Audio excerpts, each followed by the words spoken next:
I got so much motherfucking design on right now. Break it down, bring it back, make it clap. I got 3 old thoughts, new block, wear that thing. Bitches on my line, and you know. Ya, baik. Assalamualaikum warahmatullahi wabarakatuh. Perkenalkan, nama saya Imam Mustafa Nasution. Tujuan saya membuat video ini untuk mengerjakan tugas terakhir dari mata kuliah pengembangan bahan ajar dan media pembelajaran dengan dosen pengampu Ibu Sulastri SPD MH.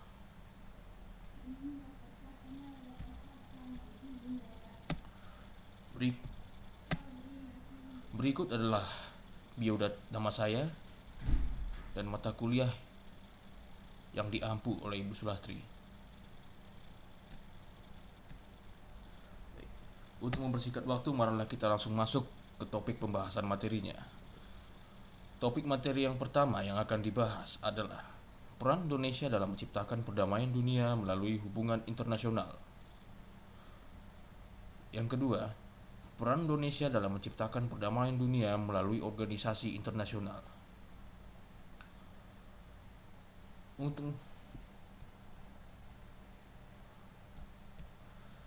Dan materi yang akan dibahas kali ini adalah peran Indonesia dalam menciptakan perdamaian dunia melalui organisasi internasional.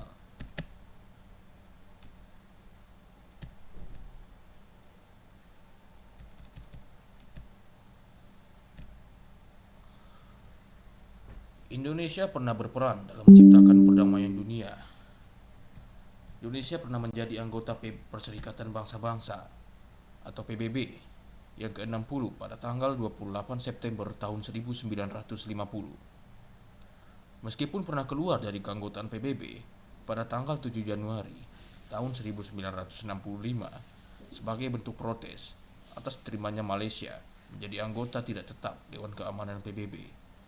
Akan tetapi, pada tanggal 28 September tahun 1966, Indonesia masuk kembali menjadi anggota PBB dan tetap sebagai anggota yang ke-60. Yang kedua, Indonesia pernah memprakarsai penyelenggaraan Konferensi Asia Afrika atau yang disingkat menjadi KAA pada tahun 1955 yang melahirkan semangat dan solidaritas negara-negara di Asia Afrika yang kemudian melahirkan Dasar-Sila Bandung. Yang ketiga,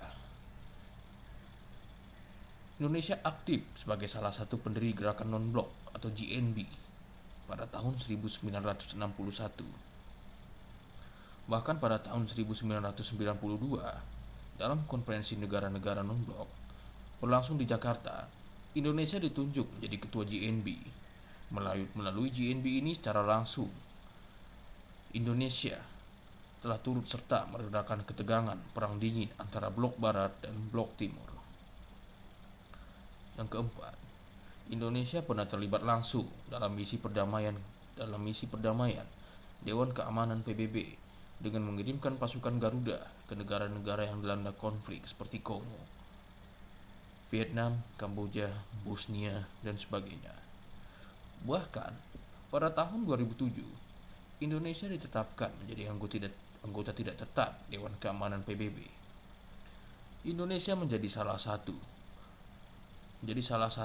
pendiri ASEAN atau Association of Southeast Asian Nations, yaitu organisasi negara-negara di kawasan Asia Tenggara.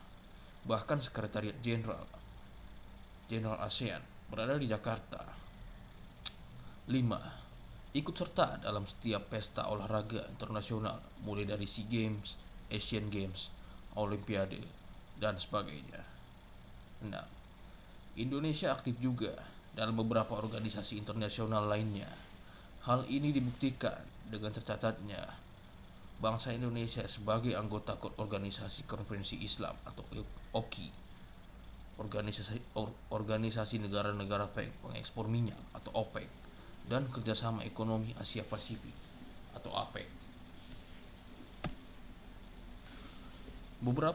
Berikut adalah contoh organisasi yang pernah melibatkan Indonesia. Yang pertama adalah PBB atau Perserikatan Bangsa-Bangsa. Yang kedua adalah ASEAN. Dan yang ketiga adalah GNB atau Gerakan Non-Blok.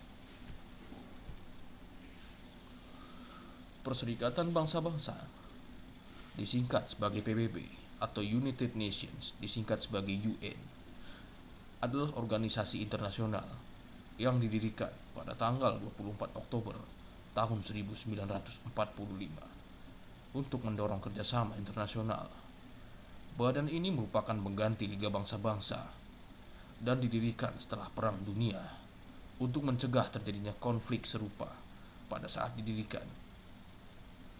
PBB memiliki 51 negara anggota, yang saat ini terdapat 193 anggota. Selain negara anggota, beberapa organisasi internasional dan organisasi antar negara mendapat tempat sebagai pengamat permanen yang mempunyai kantor di markas besar PBB. Dan ada juga yang hanya berstatus sebagai pengamat. Palestina dan Vatikan adalah negara bukan anggota atau non-member states dan termasuk pengamat permanen atau tahta suci mempunyai wakil permanen di PBB.